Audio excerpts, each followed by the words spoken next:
से आज अछंती तांको बापा से दिन से दल रे थिले सरकार रे थिले जदि से सरकार पारुनाही ताहले दीपाली दास महोदय को आमे अनुरोध करूचु लेखिकी दियंतु एवं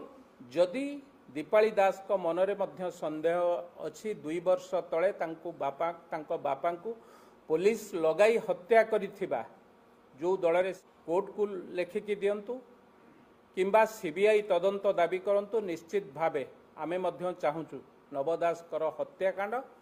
किए घटेछि एवं किपरि घटिछि दीपाली दास को अनुरोध करुछि से एक कथा मुख्यमंत्री के लेखिकी दियंतु निश्चित भावे एक कथारे ओडिशावासी की न्याय दबारे साधारण लोकंकर सरकार आम सरकार तो कहबे नाही लोकंक सरकार एबे अछि मोहन चरण माझी पुलिस एक माध्यम होई थाई पारे किंतु ता हत्या पछरे एक विराट षड्यंत्र रही तार संपूर्ण पर्दाफाश हवा उचित एक कथा पूर्वतन विधानकर सरकार अच्छी जी भी दोषी होता ना कहीं ताकू दंड दबा एवं जी दोषी करछि ताकू साधारण लोकों आगे पर्दाफाश करवा ए सरकार दायित्व एवं से भली भावरे सरपंच समिति सभ्य माने रही थिले एवं प्रथमे किछि व्यक्ति जाइंकी तांको संगे आलोचना करुथिले तांको उठेबा पई चेष्टा करुथिले सेही समय रे सेठाकार पुलिस अंकु अंकर एड्रेस गत 2 दिन तले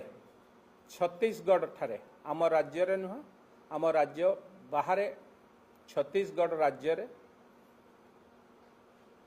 एक होटेल रे जो कौठू आसी कौन आसी संपूर्ण बरणी मागिला बेलू एमाने चली आसी जो माने तांकू जाइथिले आनिबा पई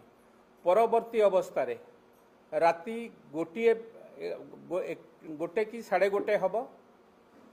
दीपाली दास से सरपंच एवं समिति सभ्य मानकू उठेइबा को चेष्टा करिसंती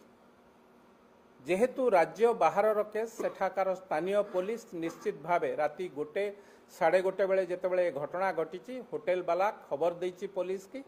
पुलिस आसी अंकुर भाई विशाल दास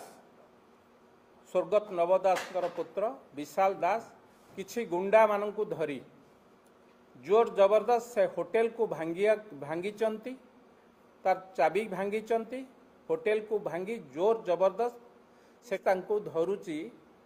सेतिक बेले विरोधी दल नेता पूर्वतन मुख्यमंत्री नवीन पट्टनायक आईनी ता बाटरे जाउथिबा कथा कहूथिबा नवीन बाबू गुंडा मान विस्तृत भाव में पचरा उचारा करिछि एवं एमाने को काहे के उठा जाउची से कथार मध्य